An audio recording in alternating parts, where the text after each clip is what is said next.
Nishanth sir, നമുക്കറിയാം ഹമാസിന്റെ Sinwar brothers എന്ന് പറയുന്നത് ഈ സിൻവാർ സഹോദരന്മാരിൽ ഏറ്റവും എന്താ പറയാ ക്രൂരമായ അല്ലെങ്കിൽ ഏറ്റവും പേടിപ്പെടുത്തുന്ന ഒരു മുഖമായിരുന്നു യഹിയ സിൻവാറിന്റേത്.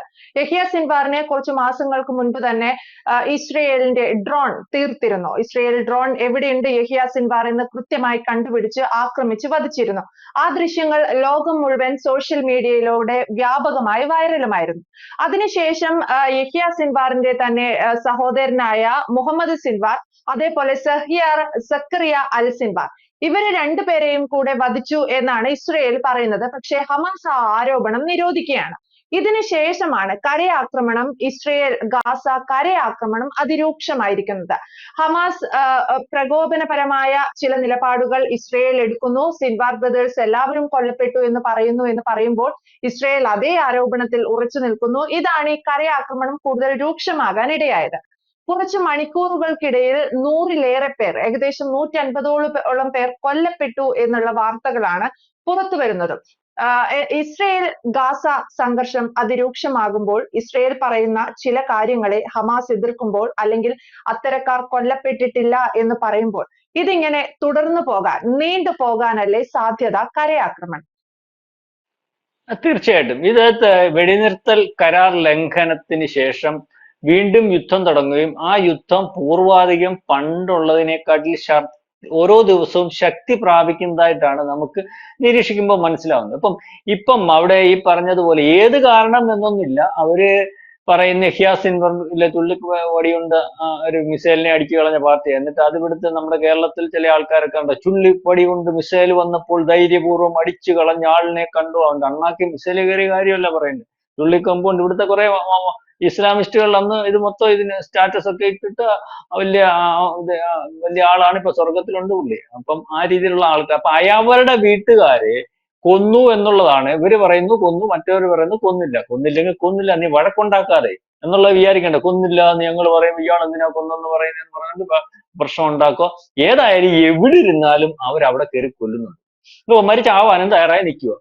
ഇതിനകത്ത് രണ്ടാമത് ഈ വെടിനിർത്തൽ കരാറ് ട്രംപ് വന്നതിന് ശേഷം നിർബന്ധം പിടിച്ച് വെടിനിർത്തി അവന്മാർ ഈ വെടിനിർത്തൽ കരാറുണ്ടല്ലോ, ആ കരാർ ലംഘനം നടത്തി വീണ്ടും യുദ്ധത്തിലേക്ക് നെതന്യാഹുവിനെ അല്ലെ ഇസ്രായേലിനെ വലിച്ചയച്ചതിന് ശേഷം വളരെ വലിയ വലിപ്പത്തിലുള്ള യുദ്ധമാണ് നടന്നുകൊണ്ടിരിക്കുന്നത്. ഇപ്പൊ ഹൂത്തികളും കൂടെ കയറി ഇവരെ ആക്രമിച്ചുകൊണ്ടിരിക്കുന്ന ഒരു അവസ്ഥയാണ് കാണുന്നത്. ഹൂത്തികളെ നേരത്തെ അങ്ങ് തഴഞ്ഞു വിട്ടു. 2000 കിലോമീറ്റർ അപ്പുറമായിരുന്നു.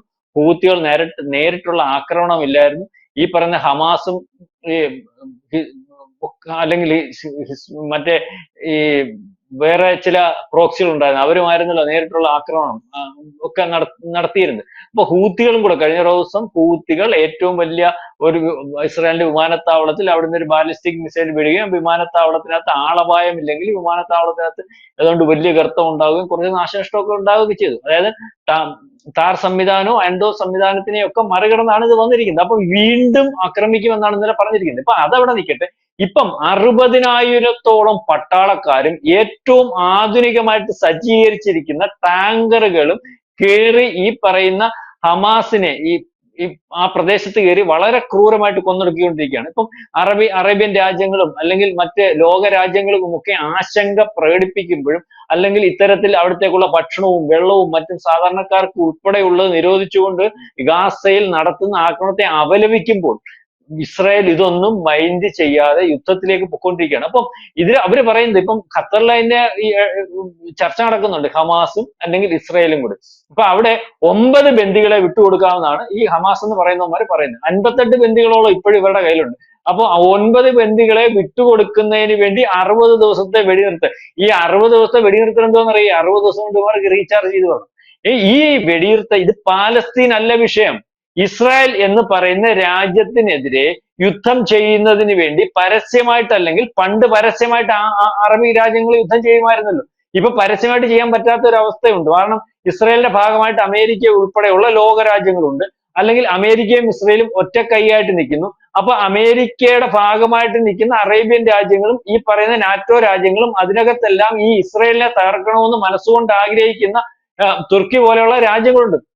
അതുപോലെ ഈജിപ്റ്റ് ഉൾപ്പെടെ നമുക്ക് സംശയിക്കേണ്ടിയിരിക്കുന്നു. അല്ലെങ്കിൽ എവിടാണ് ഈ 58 ഈ പറയുന്ന പോലെ ബന്ദികൾ ഇരിക്കുന്നത്? അവിടെ ഒരു കെട്ടിടവും ഇല്ല, ഗാസയിൽ ഒരു കെട്ടിടവും ഇല്ല. ഹമാസുകാരൻ ഒളിപ്പിച്ചു വെച്ചിരിക്കുന്നു. ഹമാസുകാരൻ പൂർവാധികം ശക്തിയായിട്ട് വീണ്ടും വീണ്ടും വരുന്നു. ഹമാസിനെ നിയന്ത്രിക്കാൻ ആളുണ്ടാവുന്നു. ഒന്നുമില്ല, കെട്ടിടവുമില്ല, ഒരു പ്രദേശം മരുഭൂമിയുടെ കൂട്ട് കിടക്കുകയും ഹമാസ് എന്ന് പറയുന്ന സാധനം ഒരു സുപ്രഭാതത്തിൽ എല്ലായിടത്തു നിന്നും ഇറങ്ങി വരികയും വീണ്ടും വീണ്ടും ഇതിനകത്ത് പൂർവാധികം ശക്തിയിൽ ഇസ്രായേൽ പോലുള്ള രാജ്യത്തോട് അടിച്ചു നിൽക്കണമെങ്കിൽ അതിന്റെ പുറകിൽ ശക്തമായിട്ട് രാജ്യങ്ങളുണ്ട്, ഫണ്ടിങ് ഉണ്ട്. പാലസ്തീന്റെ വിഷയം എന്ന് പറഞ്ഞ് ലോകത്തിനോട് ഒരു രാജ്യത്തിന്റെ സ്വാതന്ത്ര്യത്തിന് വേണ്ടി പോരാടുന്നതാണെന്ന് വരുത്തി തീർത്തുകൊണ്ട് ഈ പറയുന്ന ഇസ്രായേലിനെ അല്ലെങ്കിൽ ജൂതനെ ഇല്ലാതെ ആക്കുന്നതിന് വേണ്ടിയുള്ള ഒരു യുദ്ധം, അങ്ങനെ ഇതിനെ കാണാൻ പറ്റത്തുള്ളൂ. പാലസ്തീൻകാർ പറഞ്ഞല്ലോ, നിങ്ങൾ ചെയ്യുന്ന യുദ്ധം ഞങ്ങൾക്ക് ഗുണമാകുന്ന രീതിയിലല്ല, ഞങ്ങളുടെ രാജ്യത്തിന് വേണ്ടിയുള്ള നിങ്ങളുടെ പ്രവൃത്തി ഞങ്ങൾക്ക് അംഗീകരിക്കാൻ വയ്യ. അങ്ങനെ പറഞ്ഞവനെ മൊത്തം വെടിവെച്ചു.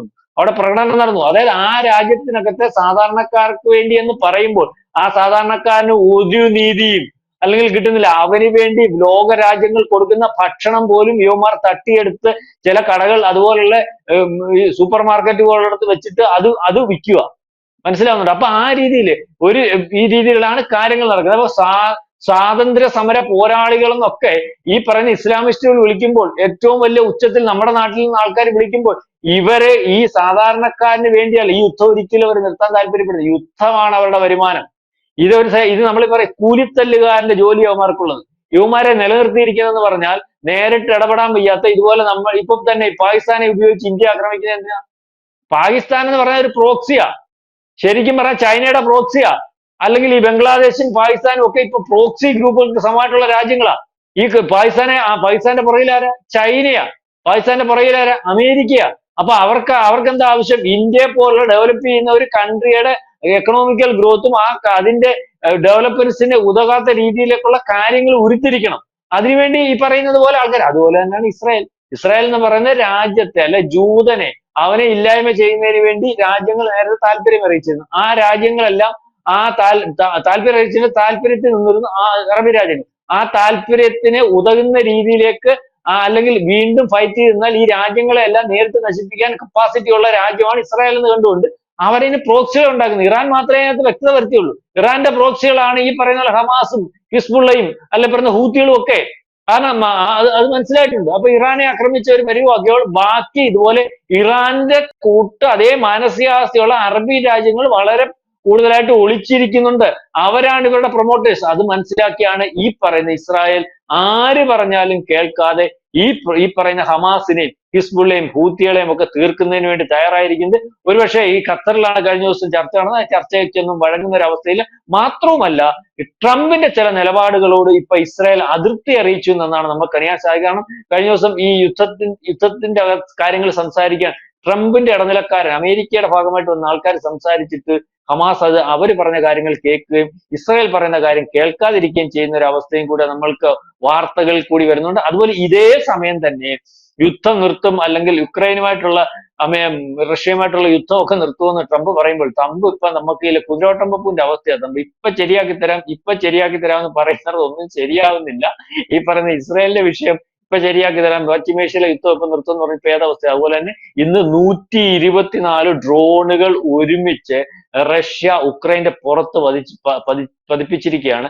ഈ സമയത്ത് അദ്ദേഹം സ്ഥാനാരോഹണ ചടങ്ങിനെങ്ങാണ്ട് പോയേക്കുക മാർപ്പാപ്പയുടെ ഏതോ ഒരു ഇതില്. അപ്പൊ അവര് പറഞ്ഞിരിക്കുന്നു ഈ റഷ്യ കാണിക്കുന്നത് എന്ത് കാര്യമാണ്, നിങ്ങൾ ചർച്ച ചെയ്യാമെന്ന് പറഞ്ഞിട്ട് ചർച്ച ചെയ്യാത്തത് ഞങ്ങളെ തീർക്കുന്നതിന് വേണ്ടിയാണെന്നൊക്കെയുള്ള രീതിയിലേക്ക് വീണ്ടും പ്രശ്നങ്ങൾ അവിടെയും ഉരുത്തിരിഞ്ഞിരിക്കുന്നു. യൂറോപ്യൻ രാജ്യങ്ങൾ, ബ്രിട്ടീഷ് അല്ലെങ്കിൽ ഇറ്റലി, വേറെ ചില രാജ്യങ്ങൾ, യൂറോപ്യൻ രാജ്യങ്ങൾ ഈ റഷ്യക്കെതിരെ ഉപരോധം ഏർപ്പെടുത്തണമെന്ന് പറയുന്നു. ഇപ്പം റഷ്യൻ പ്രസിഡന്റും അമേരിക്കൻ പ്രസിഡന്റുമായിട്ട് ഇപ്പം ഉടനെ തന്നെ ടെലിഫോണിക് ചർച്ച വരുമെന്ന് പറഞ്ഞു. അതായത് ഏതായാലും യുദ്ധം ഒന്നും ഒഴിയുന്ന ഒരവസ്ഥയില്ല, അല്ലെങ്കിൽ അമേരിക്കൻ പ്രസിഡന്റ് പറയുന്നതോളം കാര്യങ്ങൾ നടക്കുന്ന ഒരവസ്ഥയില്ല.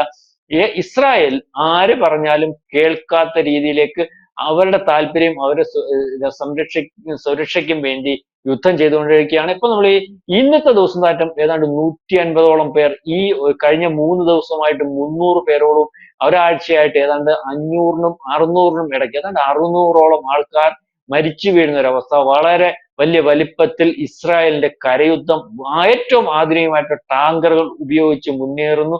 യാതൊരു കോംപ്രമൈസിനും തയ്യാറല്ല ഇസ്രായേൽ. ആരുടെ കൂടെയും ചർച്ചയ്ക്കും തയ്യാറല്ല, അല്ലെങ്കിൽ ചർച്ച ഒരു വശത്ത് യുദ്ധം ഒരു വശത്ത് എന്നുള്ള രീതിയിലേക്കാണ് കാര്യങ്ങൾ പോകുന്നത്. ഏതായാലും ഇസ്രായേൽ സംഹാര താണ്ഡവമാടുന്നു, മരണമഴ പെയ്യുന്നു എന്നൊക്കെ നമുക്ക് പറയേണ്ടി വരും. യെസ്, തീർച്ചയായും ഇസ്രയേൽ പൂർണ്ണമായും ഇസ്രയേൽ തിരിച്ചടിക്കുന്നു എന്നുള്ളതാണ്. കരയുദ്ധം അതിരൂക്ഷമാവുകയാണ്. മറ്റൊരു ദിവസവും കാണാത്ത പോലെ കഴിഞ്ഞ 3 ദിവസമായി കരയുദ്ധം അതിരൂക്ഷമാണ്. പ്രശാന്ത് സാർ സൂചിപ്പിച്ചതുപോലെ ഒരാഴ്ചക്കിടെ മാത്രമുണ്ടായത് 500-600ഓളം മരണങ്ങളാണ് റിപ്പോർട്ട് ചെയ്തിരിക്കുന്നത്. എന്തായാലും വ്യക്തമാണ്. Thank you sir. കൂടുതൽ വാർത്തകളും വിശേഷങ്ങളും നിങ്ങളിലേക്ക് എത്താൻ ABC മലയാളം സബ്സ്ക്രൈബ് ചെയ്യുക, ബെൽബട്ടനും അമർത്തുക.